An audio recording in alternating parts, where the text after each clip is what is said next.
Goedenavond, dames en heren. Welkom, fijn dat u kijkt naar Omroep Zeeland. Het nieuws van deze zondag, de 30 augustus.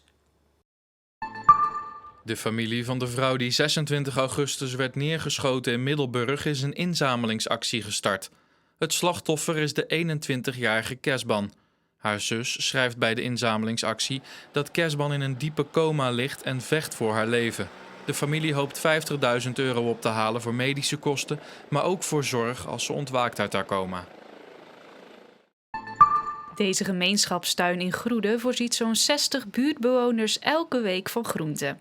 De bekende tomaten, komkommers en aubergines kunnen zo worden geplukt, maar af en toe zit er ook een minder bekende groente tussen. Dit jaar voor het eerst zwarte tomaten. En je kan bij een rode tomaat heel makkelijk zien wanneer hij rijp is, maar bij een zwarte tomaat is dat moeilijker. Wat hebben we dan nog meer? De patissons, dat is dan een soort courgette. Dat is een witte platte schijf. Ja, het lijkt een beetje op een ufo.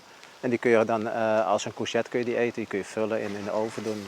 Peter en zijn familie begonnen 5 jaar geleden met de aanleg van de tuin en de kas, waar nu meer dan 120 verschillende soorten groenten en kruiden groeien. Het belangrijkste vond ik eigenlijk dat je dus op een biologische manier groenten kweekt. En dat je dat voor een hele groep mensen doet. En ik wilde ook laten zien dat je op een andere manier groenten kunt kweken. Dan alleen maar de reguliere akkerbouw. Ja. Niet dat daar iets mis mee is, want dat is ook goed. Alleen, ja, er zijn meer methodes. De Tuinen van Groede is het enige Zeeuwse initiatief dat in de Duurzame Dinsdagkoffer zit. Die koffer zit vol met duurzame ideeën van burgers en bedrijven en wordt overmorgen, op Duurzame Dinsdag, aan het kabinet overhandigd. Je loopt vanuit het museum loop je een trapje naar beneden. Dat is in de toren van het oude gemeentehuis van Sint-Anneland. Loop je het trapje helemaal naar beneden tot in de kelder. En dan sta je in de kelder en dan begint de escape room. Het is weer eens wat anders. Een museum dat mensen opsluit. Het idee voor een escape room ontstond bij een vergadering van de dorpsvereniging in het kader van 75 jaar bevrijding. Het museum was meteen enthousiast. Dat brengt toch weer nieuwe mensen naar het museum. En we willen ook wat meer jonger publiek trekken. En de Meestoof had nog wel een geschikte ruimte over. Het is een voormalige kelder en die werd altijd gebruikt voor opslag. Dus ja, hij had niet zoveel nut.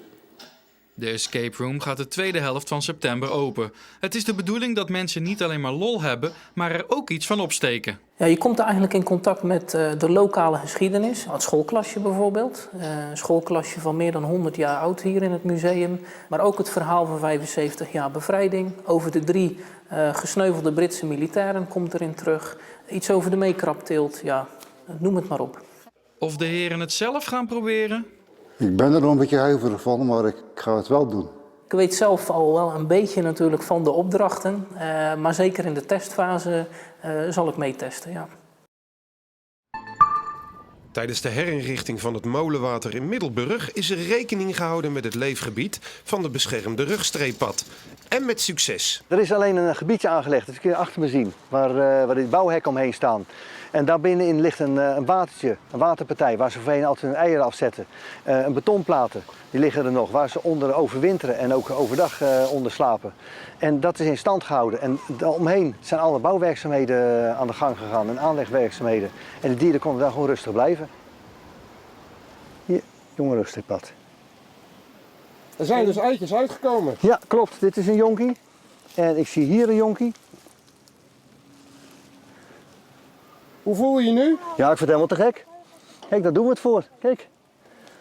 Dus ja, daarvoor zal die voorziening aangelegd. En daarvoor zet je je in. Dus het is helemaal te gek dat het gelukt is. Zou je kunnen stellen dat al jullie inspanningen als amfibieënwerkgroep en het geld wat de gemeente erin heeft gestopt, dat dat zijn vruchten heeft afgeworpen en dat het plan is geslaagd? Er zullen waarschijnlijk wat minder padden zijn. Dat zal vast wel, maar het herstelt zich wel weer, denk ik. Maar ik heb er best wel veel vertrouwen in. Zeker gezien het feit dat ze hier gewoon lopen. Dan denk ik, ja, dat is eigenlijk het mooiste bewijs wat je hebben kan. Goes heeft de tweede kwalificatieronde van de KNVB-beker bereikt. Door een 1-0 overwinning op Sportlust 46 uit Woerden. Siebe Schets scoort hier diep in de verlenging het winnende doelpunt. Ja, dat was heerlijk. Ik bedoel, beter kan eigenlijk niet in de verlenging. Anders kom je weer met penalties en dan is het gewoon ja, winnen of verliezen. Dus dat was echt lekker, ja. Begin oktober speelt Goes in de tweede kwalificatieronde, ook op eigen veld, tegen OD 59. De winnaar van dat duel plaatst zich voor het hoofdtoernooi van de KNVB-beker. Straks kunt u in Omroep Zeeland Sport kijken naar een ruime samenvatting van de wedstrijd van Goes. Hoek werd zaterdag uitgeschakeld door een 1-3 nederlaag op eigen veld tegen OFC. Hoek kreeg veel meer kansen dan de ploeg uit Oostzaan, maar scoorde te weinig. En daardoor zit het bekeravontuur er alweer op. We waren goed slordig in de afwerking, ik ook. Ik had er minimaal 2 moeten scoren, maar het zat er niet in. Nou, dan is de voetbalwet heel bekend, hè? Dan valt hij aan de andere kant erin. En dat doen zij uitermate effectief, dus complimenten richting OFC.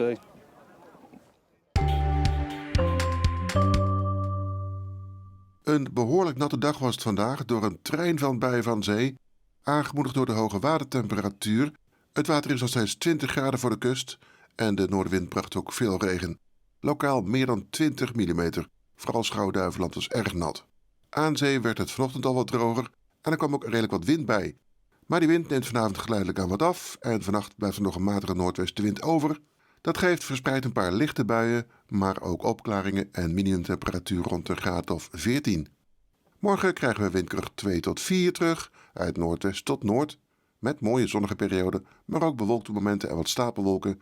En het blijft vrijwel overal droog, behouden ze een kleine lokale bui. Maximum morgen 17 à 18 graden. Dinsdag en woensdag is het rustig weer, met kans op mistbanken in de nacht en ochtend. Vooral woensdag. Maximum temperatuur dinsdag nog aan de magere kant, maar woensdag wordt het toch 20 of 21 graden. En dat niveau houden we vast later in de week, maar met een westenwind is er dan wel kans op wat regen. En kijk voor meer Zeeuws nieuws op onze site en op onze app. Zometeen hier Omroep Zeeland Sport en daarna ook nog de Kanon van Zeeland. Heel graag tot morgen voor een nieuwe Zeeland Nu en ik wens u nog een hele fijne zondagavond.